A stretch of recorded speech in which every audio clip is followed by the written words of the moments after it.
Saat melihat seorang perempuan yang digoda sekelompok preman, Tenjo Yuya mencoba menolong perempuan itu. Karena keberanian Yuya membuat preman kesal dan menghajarnya. Walaupun babak belur, Yuya berhasil menyelamatkannya, dan dia bergegas meninggalkan perempuan itu. Yuya yang memiliki tubuh gempal dan kurang tampan selalu mendapat bulian dari orang-orang di sekitarnya. Hanya kakeknya lah yang baik padanya, tapi setelah kakeknya meninggal, orang tua Yuya mencoba merebut harta kakeknya dari Yuya. Karena gagal merebutnya, kedua orang tua Yuya pergi meninggalkannya seorang diri.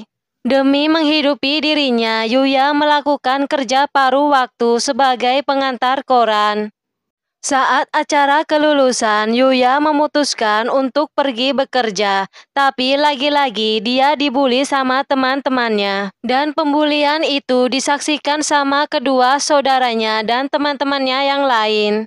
Dalam keadaan babak belur, Yuya pergi untuk bekerja, tapi karena dia terlambat datang, Yuya akhirnya harus kehilangan pekerjaannya. Sesampainya di rumah, Yuya sedih dengan kondisinya. Dia menghancurkan cermin, tapi karena hal itu, dia tidak sengaja malah menemukan sebuah ruangan rahasia. Dalam ruangan itu tersimpan benda-benda aneh peninggalan kakeknya yang telah dikumpulkan selama berkeliling dunia. Saat melihat pintu aneh, Yuya segera membukanya. Saat mencoba masuk, Yuya dikejutkan dengan munculnya fitur aneh yang memberitahu kalau dia sedang masuk ke isekai. Setelah mempelajarinya, Yuya mulai mengerti dan mulai menganggap kalau semua fitur-fitur itu seperti bermain game dan dia masih berlevel 1. Setelah melihat sekeliling, Yuya melihat sebuah surat yang berisi kalau si pemilik rumah akan segera meninggal,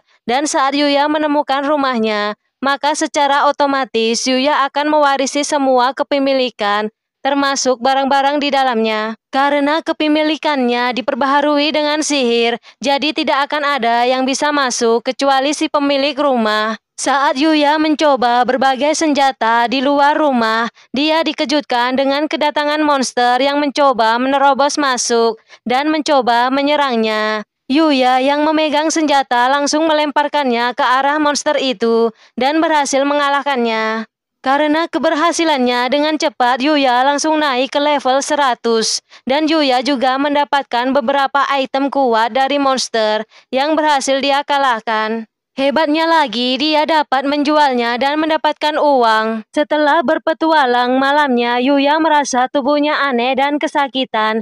Esok harinya saat terbangun, dia dikejutkan dengan perubahan tubuhnya. Dan saat berniat melihat wajahnya, dia lupa kalau dia telah memecahkan kacanya, sehingga dia tidak terlalu peduli dengan perubahannya. Yuya kemudian kembali ke isekai dan berkeliling untuk melihat sekeliling rumahnya, yang ternyata ditumbuhi banyak tanaman herba. Saat Yuya melihat kedatangan monster yang mencoba masuk ke pekarangannya, dia langsung menyerang dan mengalahkan monster itu.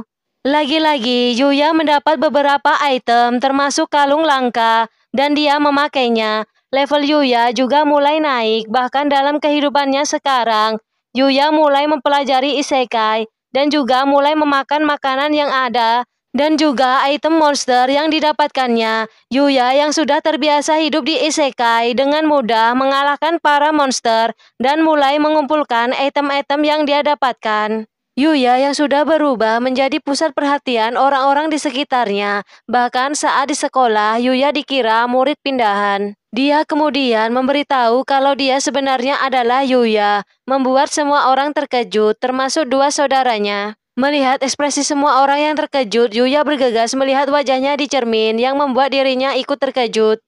Saat orang-orang berniat membuli Yuya, mereka dikejutkan dengan datangnya seorang perempuan cantik yang mencari dan mengenali Yuya. Walaupun tubuh Yuya sudah berubah, perempuan itu adalah orang yang Yuya selamatkan dari para preman di minimarket. Dia datang mencari Yuya untuk meminta agar Yuya mau masuk ke Akademi OC. Mendengar hal itu, semua orang terkejut termasuk Yuya karena Akademi OC adalah akademi super elit.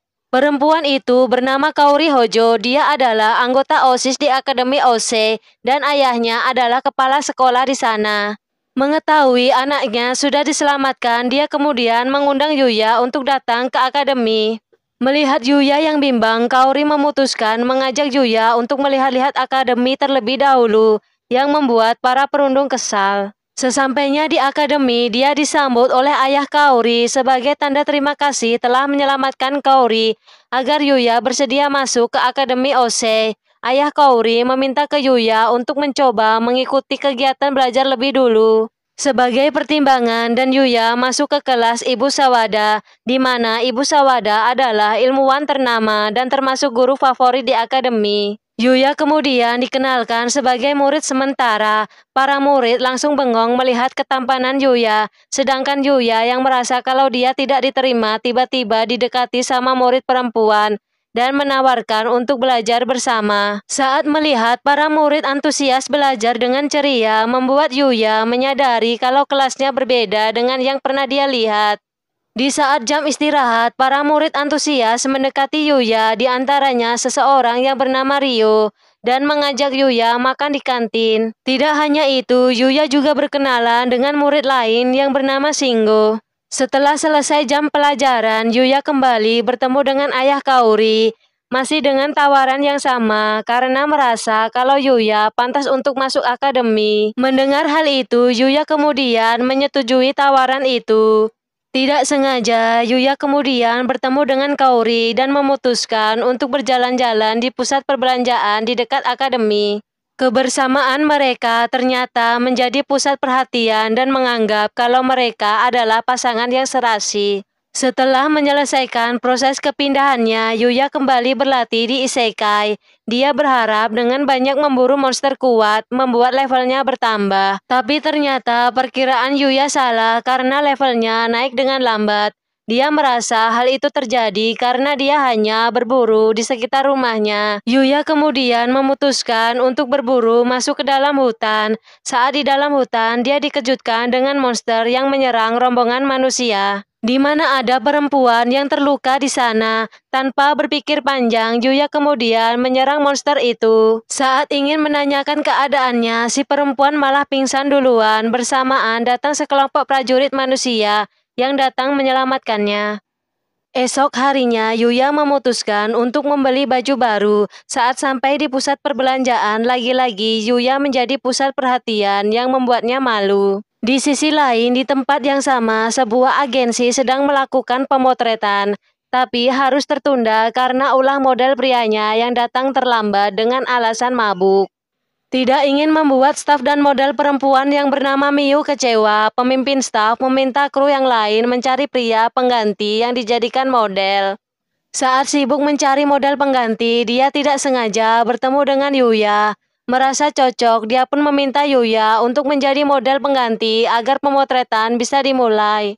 Yuya pun bersedia melakukannya bersama Miu. Yuya melakukan pemotretan itu, mereka tampak serasi, membuat pemotretan cepat selesai. Di sisi lain, perempuan yang Yuya selamatkan berniat menemui Yuya untuk berterima kasih.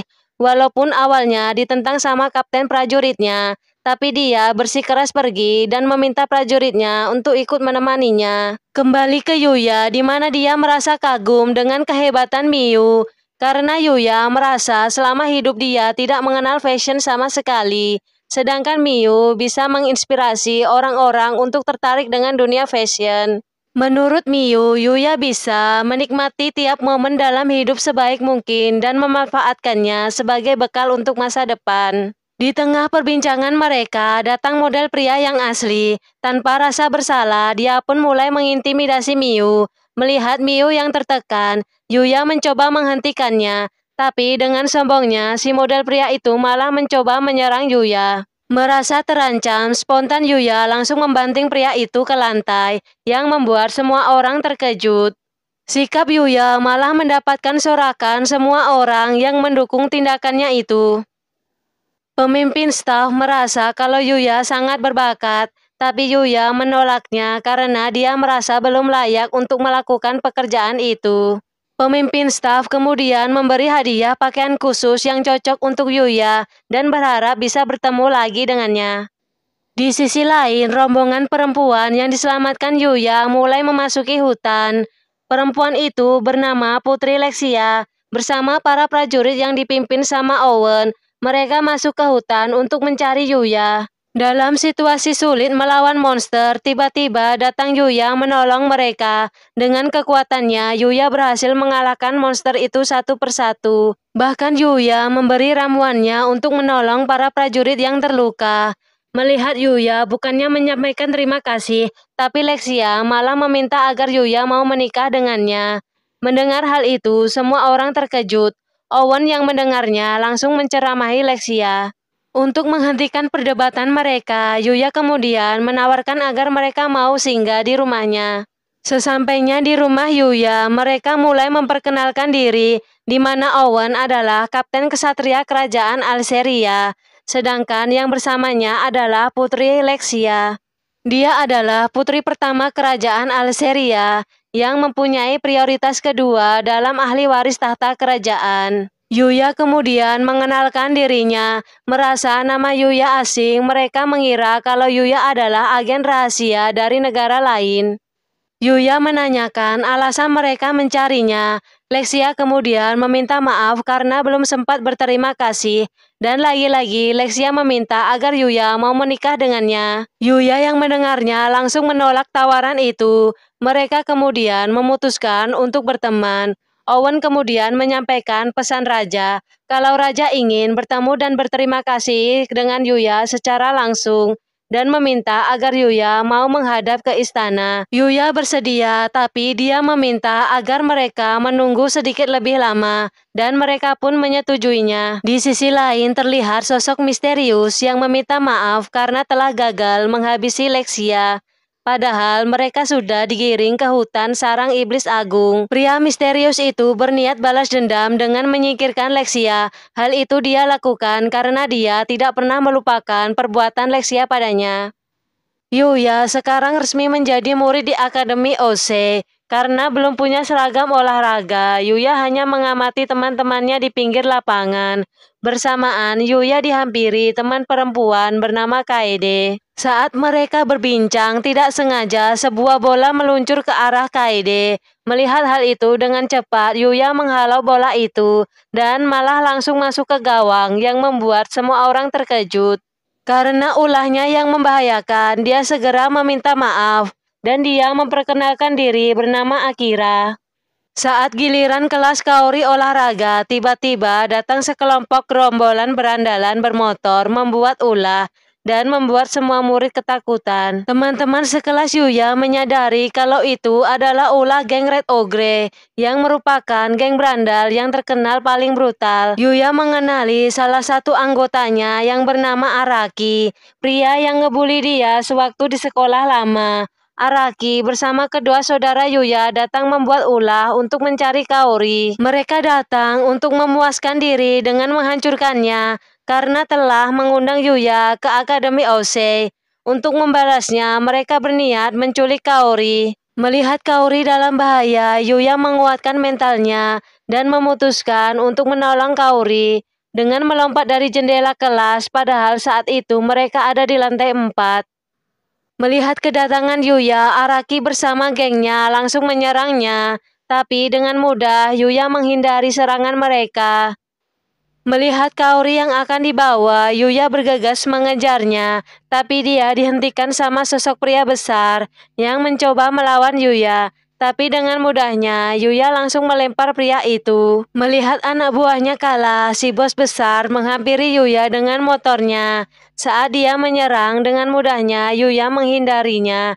Bahkan Yuya berhasil menendang dan menghajar bos berandalan sampai babak belur. Sampai akhirnya datang polisi mengamankan para pembuat onar itu.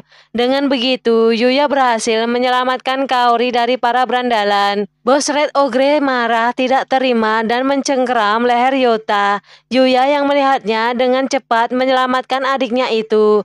Walaupun Yuya belum bisa sepenuhnya memaafkan mereka, tapi Yuya tidak bisa menelantarkan keluarganya. Membuat kedua saudaranya menyesal dan meminta maaf padanya.